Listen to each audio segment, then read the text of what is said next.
Everyone, welcome to our channel. आज फिर से आपको मैं प्रैक्टिस सेट देने जा रही हूँ साइंस की। आज बहुत ही खास क्वेश्चंस लिए गए हैं। ऑलमोस्ट बायोलॉजी के सारे क्वेश्चंस लिए गए हैं, तो इसे काफ़ी अच्छे तरीके से कीजिएगा और खुद से करने की कोशिश कीजिएगा। पहले जितने भी क्वेश्चंस इसमें हैं वो सारे बहुत इंपॉर्टेंट हैं। मैं फिर से आपको बता दूं, तो ये करने के लिए आप सबसे पहले खुद से कीजिए, उसके बाद आप आंसर से मैच कीजिए और जितना भी आप करेक्ट कर पा रहे हो वो हमें कमेंट करके ज़रूर बताइएगा। इससे हमें ये पता चलता है कि आप कितना कर पा रहे हो, आपकी तैयारी कैसी चल रही है। ये हमारे लिए काफ़ी अच्छा होता है, तो आप इसे प्लीज़ कमेंट में ज़रूर कीजिएगा। तो आइए शुरू करते हैं। आज का हमारा पहला क्वेश्चन जो है वो ये है कि which of the following protein is present in human hair and nails. आदमी के बाल में और नाखून में किस तरह का प्रोटीन प्रेजेंट होता है? इसके ऑप्शंस हैं oxytocin, keratin, vasopressin and trypsin. ये चार ऑप्शन हैं और चारों ही काफ़ी ज़्यादा इंपॉर्टेंट हैं। आपको मैं बता दूं, ऑक्सीटोसिन एंड वैसोप्रेसिन एक हार्मोन होता है। इसमें याद रखिएगा, ऑक्सीटोसिन एंड वैसोप्रेसिन ये दोनों ही हॉर्मोन्स हैं। और ऑक्सीटोसिन बेसिकली चाइल्ड बर्थ के टाइम रिलीज होता है मदर्स में, और ब्रेस्ट फीडिंग में भी हेल्प करता है काफ़ी। तो ये मसल्स को कॉन्ट्रैक्ट करने में हेल्प करता है। और वैसोप्रेसिन का भी सेम काम है, मतलब जो भी वैस्कुलर सिस्टम है आपको उसको कंट्रोल करता है, और इसीलिए इसका नाम भी रखा गया है वैसोप्रेसिन। दो बचते हैं आपके पास, ट्रिप्सिन एंड केराटिन। इस क्वेश्चन का जो करेक्ट आंसर होगा वो होगा बी, केराटिन। केराटिन एक प्रोटीन होता है जो कि काफ़ी हार्ड और स्ट्रॉन्ग प्रोटीन माना जाता है। कभी कभी ये भी क्वेश्चन पूछा जाता है कि स्ट्रॉन्ग प्रोटीन किसे कहते हैं, तो स्ट्रॉन्ग प्रोटीन जो है वो केराटिन को कहते हैं। और ये आपके हेयर्स, नेल्स, स्किन में प्रेजेंट होता है, टीथ में भी प्रेजेंट होता है। कभी कभी जानवरों का जो हॉर्न्स होते हैं, हूप्स जो होते हैं, उसमें भी केराटिन ही प्रेजेंट होता है। तो ये भी इसके साथ साथ याद रखिएगा। अगर आपको किसी भी तरह की चीज़ें प्रॉब्लम हो रही हैं या कुछ और आप जानना चाहते हो तो आप हमें कमेंट करके बता सकते हो। इसके अलावा हमारा टेलीग्राम ग्रुप है, आप उसे ज्वाइन कर सकते हैं। उसका लिंक इसके डिस्क्रिप्शन बॉक्स में दिया हुआ रहेगा, वो आपके लिए काफ़ी हेल्पफुल होगा। अभी तक जिन लोगों ने भी प्रैक्टिस सेट नहीं दिया है, तो इसके पहले भी जनरल साइंस की हमने बहुत सारी प्रैक्टिस सेट दी हुई हैं, तो आप वहां से जाके इसको कर सकते हैं। और इसका अलग से प्लेलिस्ट है इसी चैनल पे, तो आप सारे पुराने प्लेलिस्ट देख सकते हैं, उससे आपका काफ़ी अच्छा तैयारी हो जाएगा। अगला क्वेश्चन है, the substance responsible for bread making quality in wheat is. ऐसा कौन सा सब्सटेंस है जो कि ब्रेड मेकिंग क्वालिटी, मतलब व्हीट में जो ब्रेड मेकिंग क्वालिटी होती है उसको इम्प्रूव करता है या उसके लिए रिस्पॉन्सिबल होता है? ऐसा क्या होता है जिसकी वजह से हम ब्रेड के लिए व्हीट को यूज करते हैं, गेहूं को बेसिकली? इसके ऑप्शंस हैं gluten, globulin, glycine and lysine. Globulin एक प्रोटीन होता है, जैसे कि क्रेटीन प्रोटीन होता है वैसे ही ग्लोब्यूलिन भी एक प्रोटीन होता है, और ये भी काफ़ी इंपॉर्टेंट प्रोटीन माना गया है। ग्लाइसिन एंड लाइसिन ये हिस्टोन प्रोटीन्स होते हैं। ग्लाइसिन और लाइसिन को हिस्टोन प्रोटीन्स कहा जाता है। तो इसका जो करेक्ट आंसर होगा वो होगा ए। ग्लूटीन एक ऐसा प्रोटीन होता है जो कि व्हीट में पाया जाता है, और ये इलास्टिसिटी देता है जो डब प्रोड्यूस होता है उसको।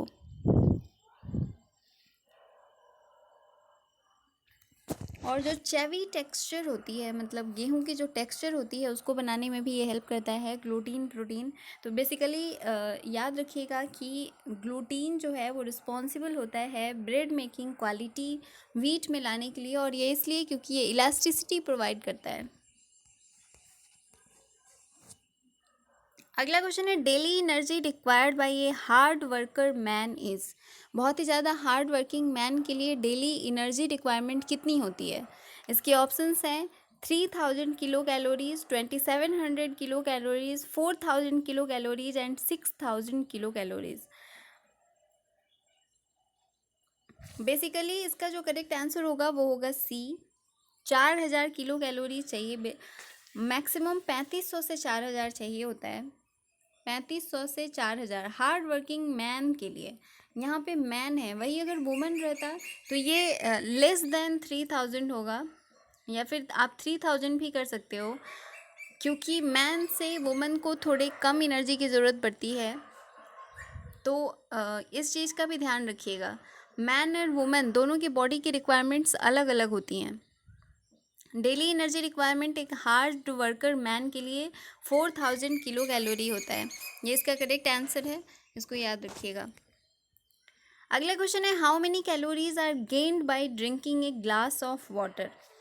एक ग्लास वाटर को ड्रिंक करने से कितनी एनर्जी ऑब्टेन की जाती है? इसके ऑप्शंस हैं 0, 15, 25 एंड 50। इसका जो करेक्ट आंसर होगा वो होगा ए। एक ग्लास वाटर से कोई भी एनर्जी गेन नहीं होती है, क्योंकि वाटर में ना ही कार्बोहाइड्रेट होता है, ना प्रोटीन होता है, और ना ही फैट होता है। किसी भी तरह का कोई भी सब्सटेंस इसमें नहीं प्रेजेंट होता है जो कि रेस्पिरेशन के बाद एटीपी का प्रोडक्शन करे, और इसीलिए वाटर के पीने से आपको किसी भी तरह की कोई एनर्जी नहीं मिलती है, मतलब कैलोरीज में आपको एनर्जी नहीं मिलती है। अगला क्वेश्चन है, N essential constituent of diet is. Diet का सबसे इसेंशियल कॉन्स्टिट्यूएंट कौन सा होता है? इसके ऑप्शंस हैं starch, glucose, carbohydrate and cellulose. आप जानते हो कि starch, glucose, carbohydrate and cellulose ये सारे ही इम्पॉर्टेंट होते हैं, लेकिन इसमें सबसे ज़्यादा जो इम्पॉर्टेंट होता है, इसेंशियल है, वो है कार्बोहाइड्रेट। ये बहुत ज़्यादा इम्पॉर्टेंट होता है। इसका करेक्ट आंसर होगा सी, कार्बोहाइड्रेट।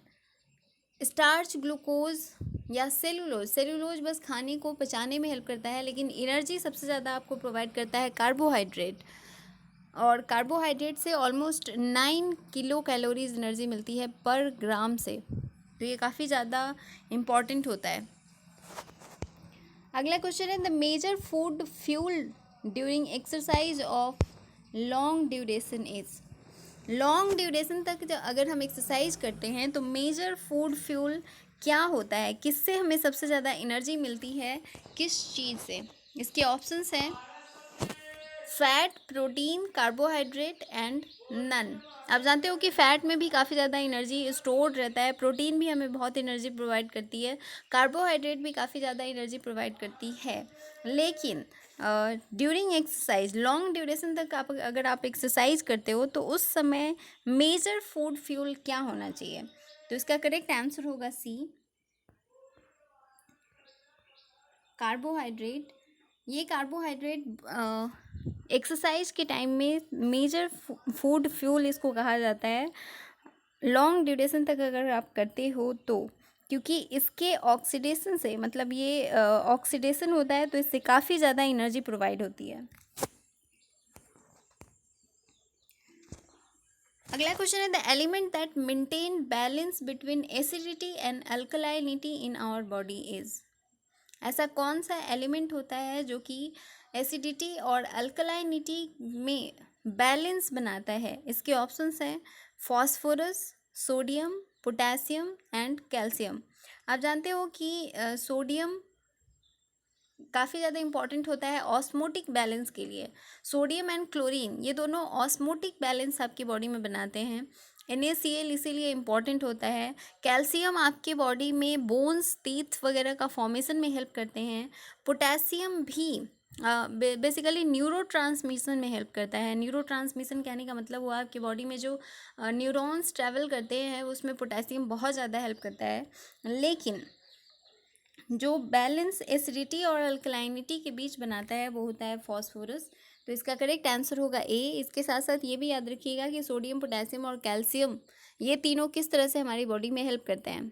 तो सोडियम आप जानते हो ऑस्मोटिक बैलेंस बनाने में हेल्प करता है, और कैल्शियम आपके बोन्स, टिथ वगैरह के फॉर्मेशन में हेल्प करता है, और पोटेशियम न्यूरो ट्रांसमिशन में हेल्प करता है। इसके साथ साथ जो आपकी बॉडी में ब्लड कंटेंट होती है उसको भी बनाने में हेल्प करता है, या यूँ कहिए कि जब आपका ब्लड लॉस होता है तो उससे बचाने में पोटेशियम सबसे ज़्यादा हेल्प करता है, क्योंकि पोटेशियम जो है वो विटामिन के बनाने में हेल्प करता है।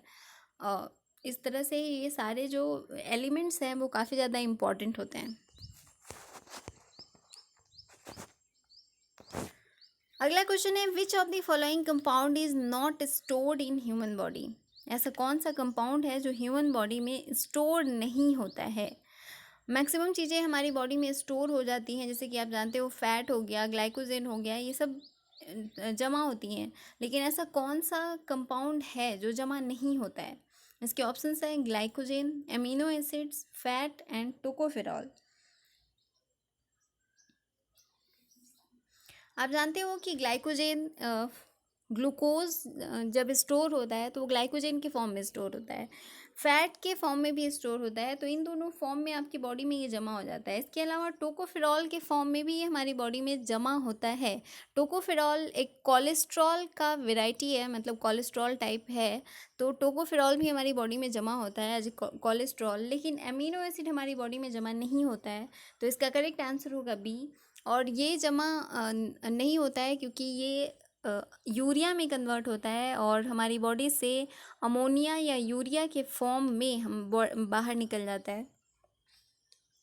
और ये प्रोटीन के डिकम्पोजिशन से बनता है। प्रोटीन जब डिकम्पोज करता है तो एमिनो एसिड्स का फॉर्मेशन करता है और ये हमारी बॉडी में जमा नहीं होता है। इसीलिए प्रोटीनेशियस फूड हमारे लिए काफ़ी बेनिफिशियल होता है, क्योंकि जब आप प्रोटीन खाते हो तो आपकी बॉडी में किसी भी तरह का कोई भी कंपाउंड स्टोर नहीं होता है, वो एनर्जी प्रोवाइड करता है और स्टोर नहीं होने की वजह से आप हेल्दी भी रहते हो और फैट नहीं बढ़ता है।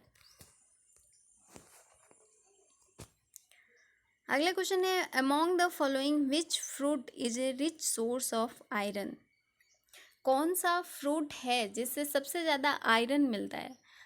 वैसे आप हमेशा ये पढ़ते हो कि किससे हमें विटामिन ए मिलता है, विटामिन सी मिलता है, वगैरह वगैरह, पर आयरन किससे मिलता है ये भी काफ़ी ज़्यादा इम्पॉर्टेंट है। इसके ऑप्शंस हैं जम्बो, करौंदा, लोकट एंड ग्वाभा। इसका करेक्ट आंसर होगा बी, करौंदे से सबसे ज़्यादा आयरन मिलता है। इसमें आयरन कंटेंट बहुत ज़्यादा प्रेजेंट होता है। ये एनीमिया के ट्रीटमेंट में भी बहुत ज़्यादा यूज किया जाता है। एनीमिया मतलब ब्लड लॉस बहुत ज़्यादा होता है और इसमें विटामिन सी का भी कंटेंट काफ़ी ज़्यादा होता है। 70% बॉडी आयरन जो है वो रेड ब्लड सेल्स में हीमोग्लोबिन के में प्रेजेंट होते हैं या फिर मायोग्लोबिन में। तो बॉडी को आयरन की बहुत ज़्यादा ज़रूरत होती है। आप जानते हो 70% आयरन का मतलब बहुत ज़्यादा अमाउंट हो गया आयरन का। और ब्लड में हीमोग्लोबिन में आप जानते हो कि प्रेजेंट होता है आयरन। ये भी क्वेश्चन काफ़ी ज़्यादा पूछा जाता है कि हीमोग्लोबिन में क्या प्रेजेंट होता है, तो आयरन प्रेजेंट होता है। क्लोरोफिल में आप याद रखिएगा मैग्नीशियम प्रेजेंट होता है।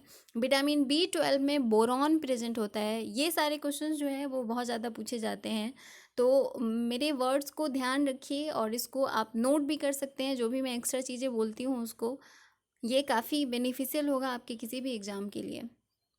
और ये सारे वनडे एग्ज़ाम्स के लिए या किसी यूनिवर्सिटी का एंट्रेंस अगर आप दे रहे हो तो उसके लिए भी ये काफ़ी ज़्यादा इंपॉर्टेंट होता है। तो ये सारे क्वेश्चंस क्योंकि मैं कहीं ना कहीं पूछे हुए हैं वहाँ से ली हुई हूँ, तो आप इसे बहुत अच्छे तरीके से याद रखने की कोशिश कीजिएगा। इसकी PDF हम आपको टेलीग्राम ग्रुप में प्रोवाइड कर देंगे, वहाँ से आप डाउनलोड करके भी इसको पढ़ सकते हैं, याद रख सकते हैं या रिविज़न कर सकते हैं।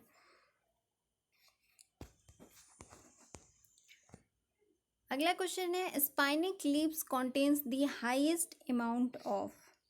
स्पाइनिक लीव्स में सबसे ज़्यादा क्या प्रेजेंट होता है। इसके ऑप्शंस हैं vitamin, iron, fat and carbohydrate.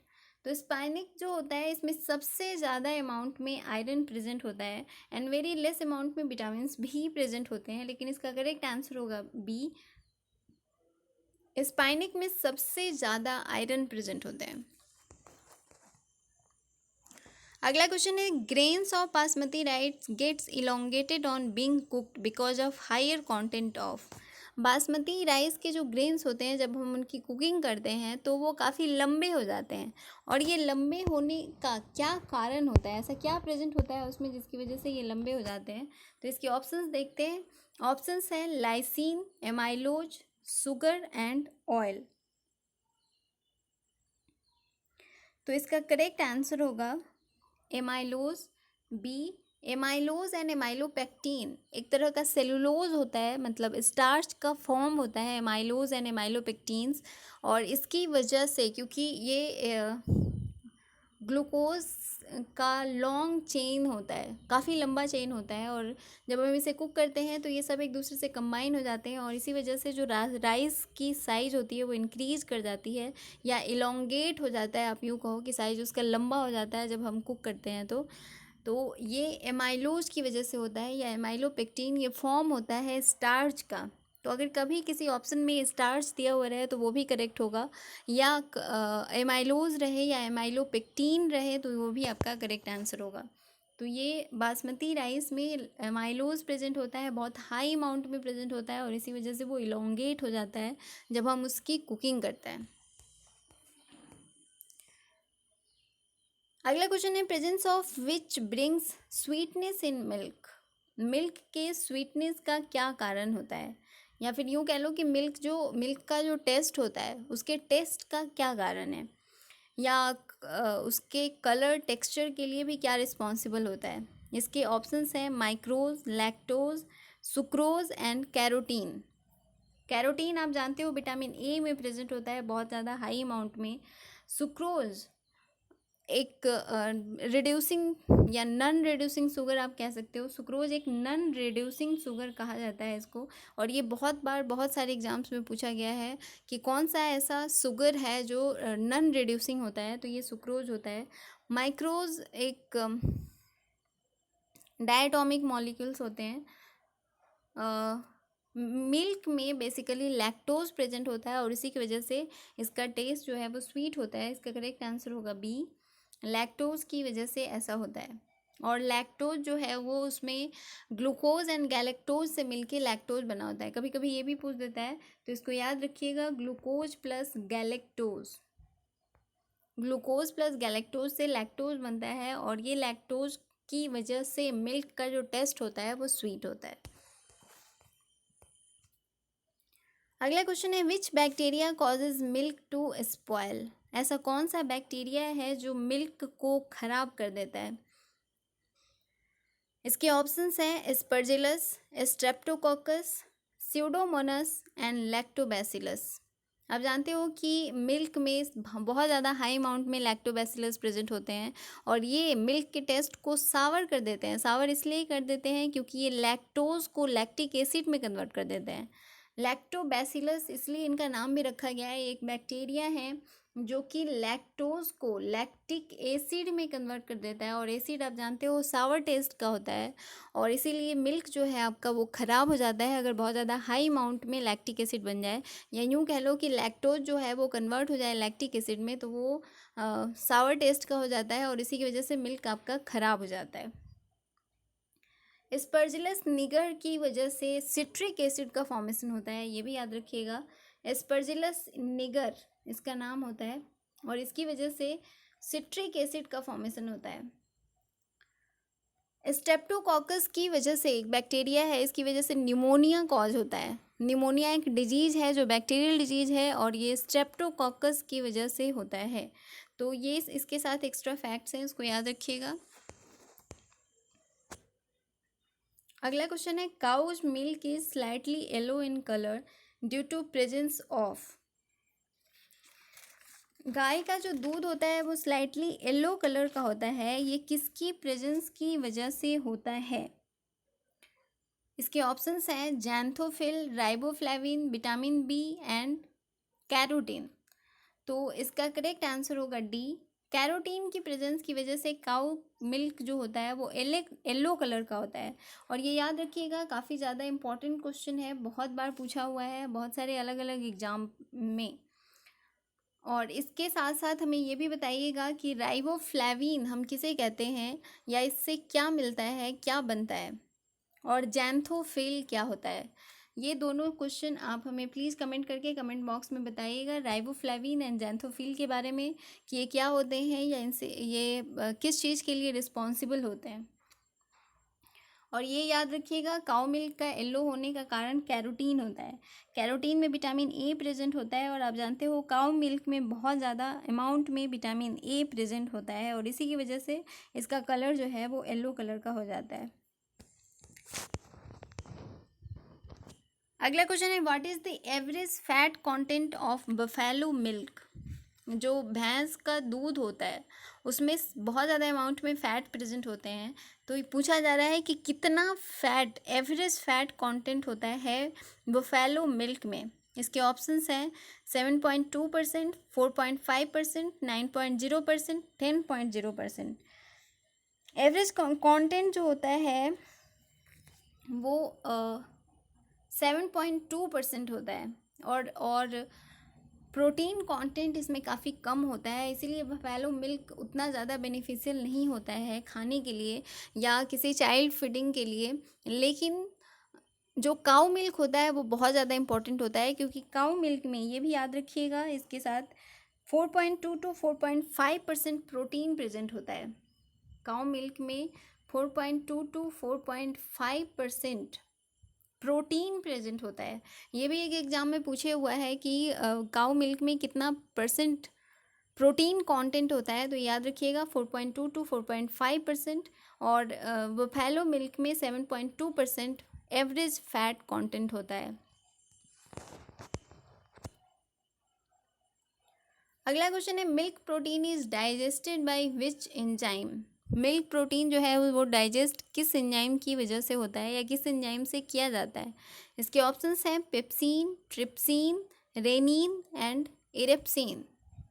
Pepsin and trypsin ये दोनों ही प्रोटीन को डाइजेस्ट करने के लिए यूज किया जाता है, और आप जानते हो कि मिल्क में बेसिकली प्रोटीन ही प्रेजेंट होता है, लेकिन मिल्क के प्रोटीन को डाइजेस्ट करने के लिए रेनिन एंजाइम रिस्पॉन्सिबल होता है, रेनिन यूज किया जाता है। इसका करेक्ट आंसर होगा सी।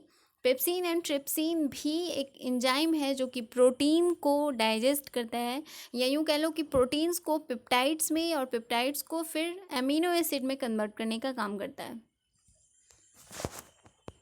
अगला क्वेश्चन है, कैसीन इज मिल्क, या सेसीन भी इसे कहा जाता है, इज मिल्क, ये किस तरह का कंटेंट है या क्या है। तो ये एक्चुअली सीसीन या कैसीन भी इसको कहते हैं, ये एक मिल्क प्रोटीन होता है। इसका करेक्ट आंसर होगा सी। बैक्टीरिया, शुगर, फैट इसके अदर ऑप्शंस हैं, लेकिन वो नहीं होंगे। कैसीन जो होता है एक मिल्क प्रोटीन होता है। अगला क्वेश्चन है, the tissues are formed in body by. हमारी बॉडी में टिश्यूज का फॉर्मेशन किसकी वजह से होता है। इसके ऑप्शंस हैं fat, carbohydrates, proteins and vitamins. इसका करेक्ट आंसर होगा सी। प्रोटीन्स की वजह से हमारी बॉडी में टिश्यूज का फॉर्मेशन होता है या सेल का फॉर्मेशन होता है। फैट, कार्बोहाइड्रेट या विटामिन की वजह से नहीं होता है टिश्यूज का फॉर्मेशन। इसके लिए सबसे ज़्यादा रिस्पॉन्सिबल होता है प्रोटीन। अगला क्वेश्चन है, राइबोजाइम्स आर। राइबोजाइम्स क्या होते हैं या क्या है। इसके ऑप्शंस हैं DNA, RNA, protein and none.